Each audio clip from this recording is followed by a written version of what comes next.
Capítulo 20. A decadência intelectual dos tempos modernos.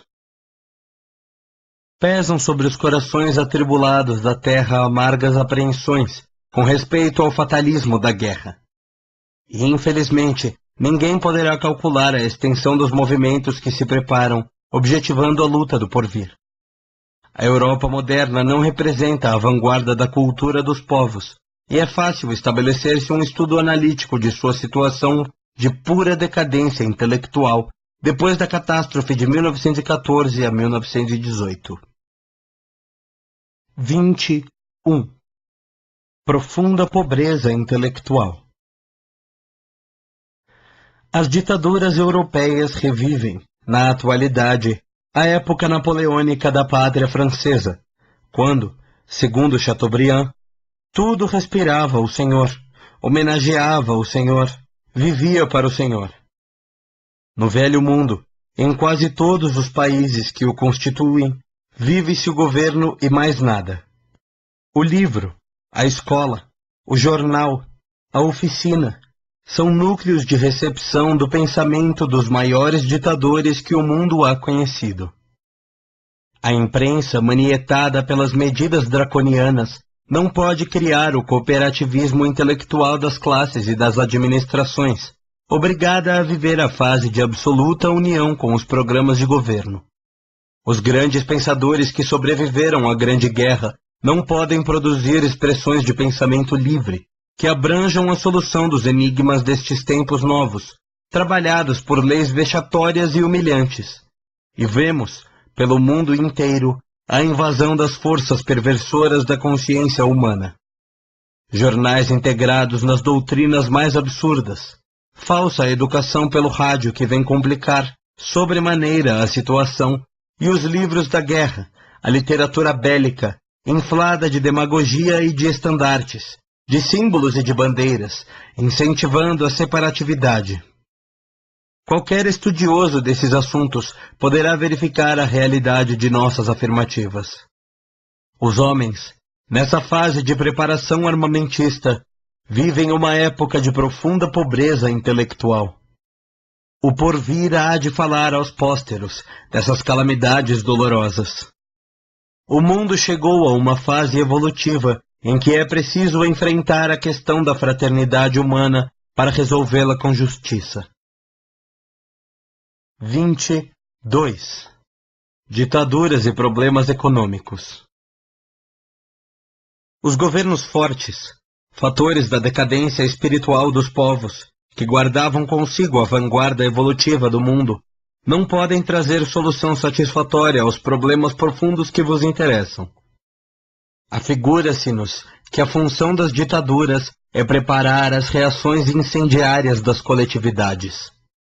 A atualidade do mundo necessita criar um novo mecanismo de justiça econômica entre os povos. Que se aventem medidas conciliatórias para essa situação de pauperismo e autoimperialismo das nações. Os que estudam a política internacional podem resolver grande parte dos fenômenos revolucionários que convulsionam o mundo, analisando a chamada questão das matérias-primas. Matérias-primas quer dizer colônias, e colônias significam possibilidades de vida e de expansão.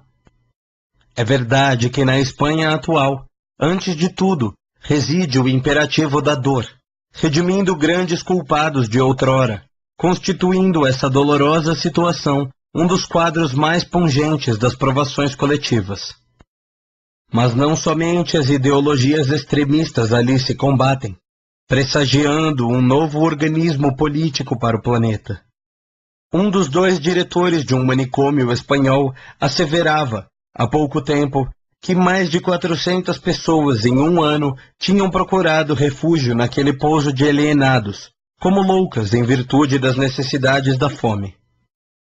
A Espanha é pobre de terras. De 100 hectares de terrenos, talvez somente uns 30 poderão oferecer campo propício à agricultura.